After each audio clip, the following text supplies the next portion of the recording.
Hi, everyone, and welcome to For Immediate Release, episode 488. I'm Neville Hobson. And I'm Shel Holtz. Coca-Cola's back with a holiday spot created using AI for the second year running, and the blowback is about as big as the media buy. If last year's criticism centered on uncanny humans, this year they tried to sidestep that by leaning into animals, snow, and those iconic red trucks. Problem is, a lot of viewers still found the whole thing visually inconsistent and emotionally hollow, more of a tech demo than Christmas magic. The Verge didn't mince words, calling it a sloppy eyesore. This wasn't a lone creative prompting a model in a dark room.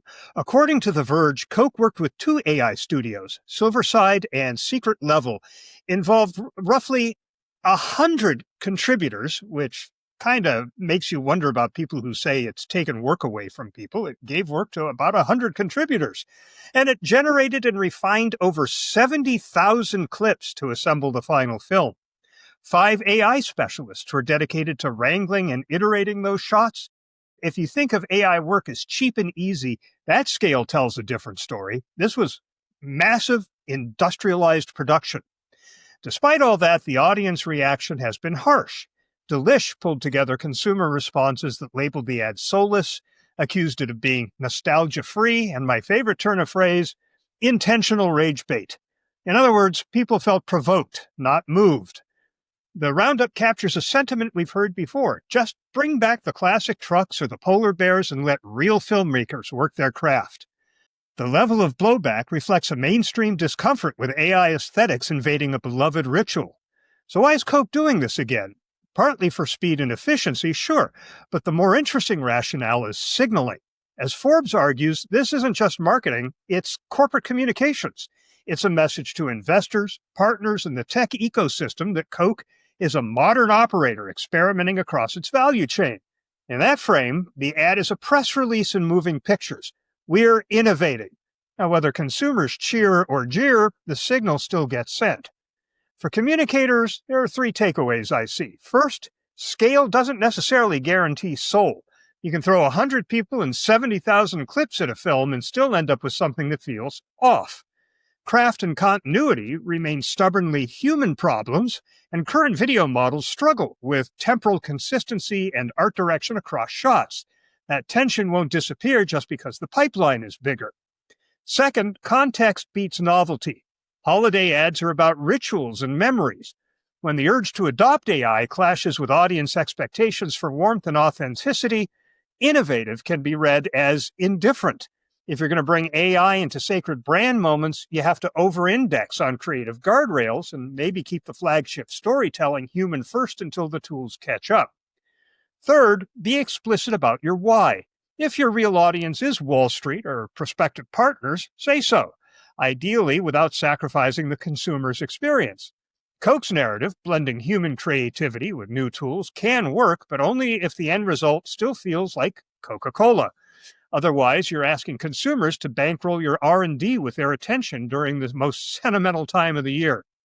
These trucks will keep rolling, the debate will keep rolling, until the models solve for continuity and feel, brands risk trading wonder for workflow, and audiences have shown they know the difference. However, I have to say that I did watch this last night during NFL Monday Night Football, and looking at it through that lens, I have to tell you, I didn't see what the critics were talking about, and I have to believe that the vast majority of the audience isn't aware that this was generated with AI and probably didn't see any problem with it. I think it's the people who are aware, who are following this thing, are being hypercritical. They're looking for an excuse to slam something that wasn't done by human creators. Neville, what do you think?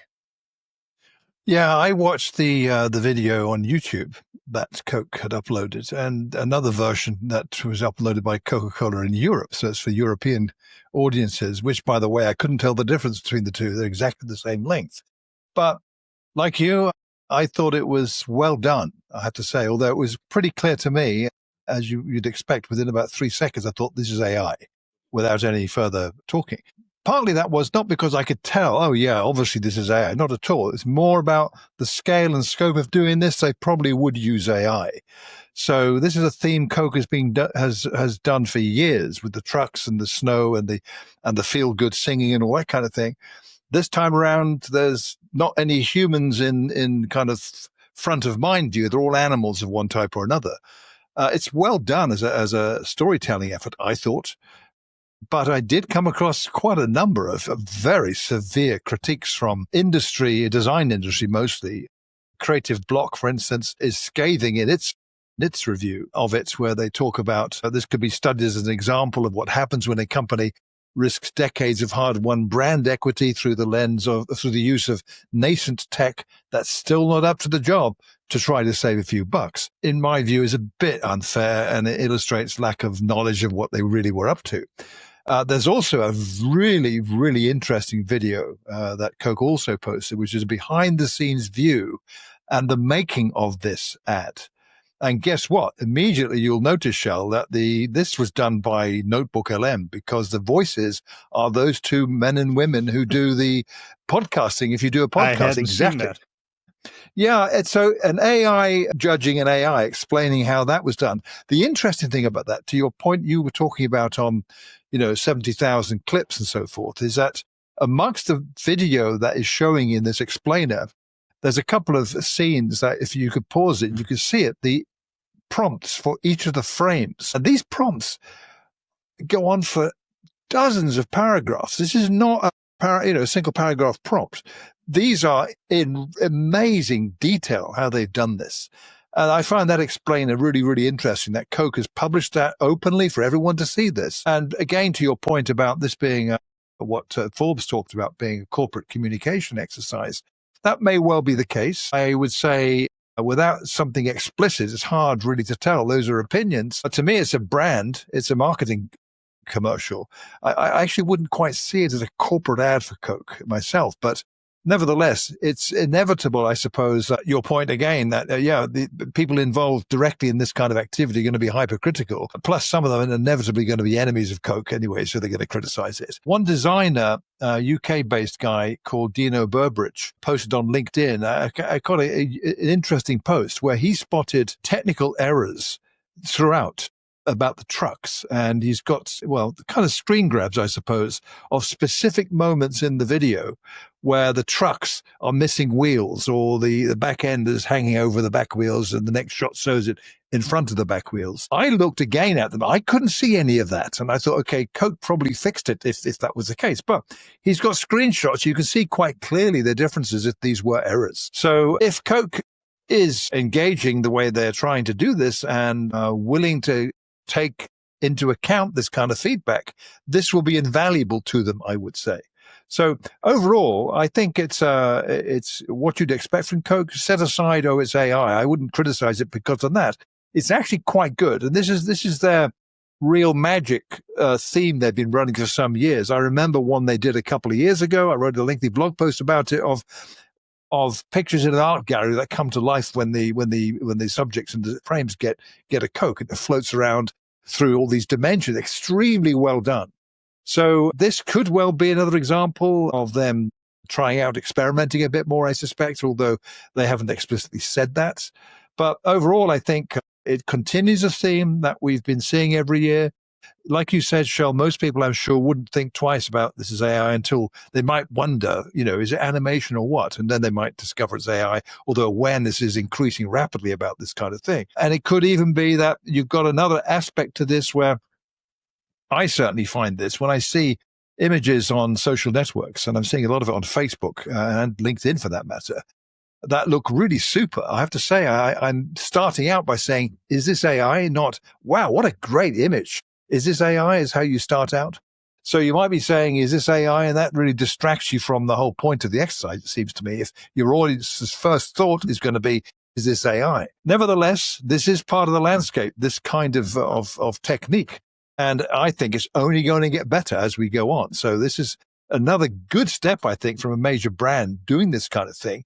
And in spite of the critics, not bad at all, I thought. Yeah, I didn't think it was bad at all. I think if you look at that LinkedIn post where he's done the screen grabs and shown the inconsistencies and the problems with the truck. You still might find those if you stop every frame and look for it, make notes about where things are so that you can see that in context when you're 4 or 5 frames ahead of that. People who are watching this on TV aren't going to do that. They're watching the commercial break between snaps in the football game.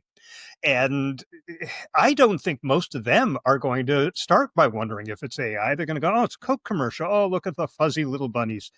One of the criticisms I read said that it couldn't make up its mind about whether it was going to show animals that were cartoony or semi-realistic. And as I watched it last night, trying to put myself in the shoes of a football fan who's not paying attention to the AI space, which again is most people, I didn't notice that. I genuinely didn't. Now, if I sat there and said, this is AI and I'm prepared to criticize it, I probably would have, but that's not most people.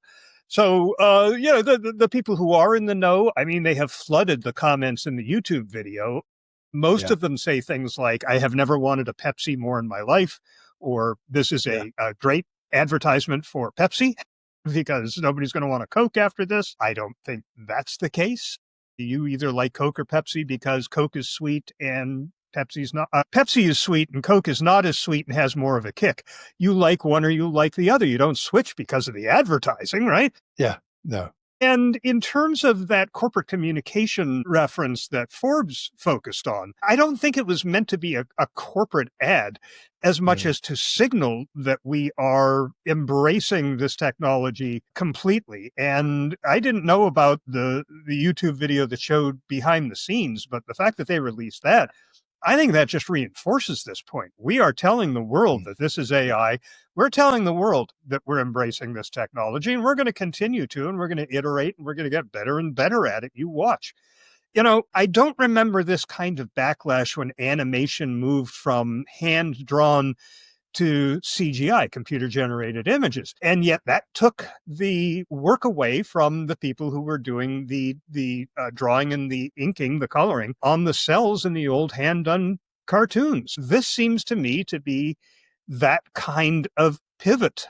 You still have people giving a lot of thought to what these images should look like and what the story should be. Does it have the same soul as, say, a Pixar film? No, it probably doesn't. But then I don't think the Pixar films have the same soul as say, Pinocchio or the old Disney animated films that all those artists did. So, time marches on. Deal with it.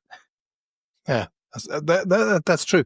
I think the negative commentary, to your point there, this is also in my mind too. This is the nature of online engagement these days, where anyone who does anything literally and posts about it is going to attract a swarm of people who are going to poke fun at it and highlight errors that they see and then comment, generally speaking, about how bad it is.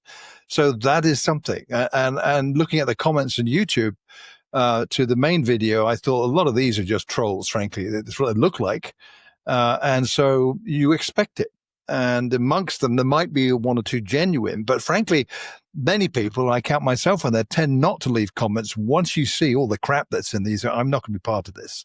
So you'll post about it maybe on your own channel somewhere or write a blog post, whatever it might be.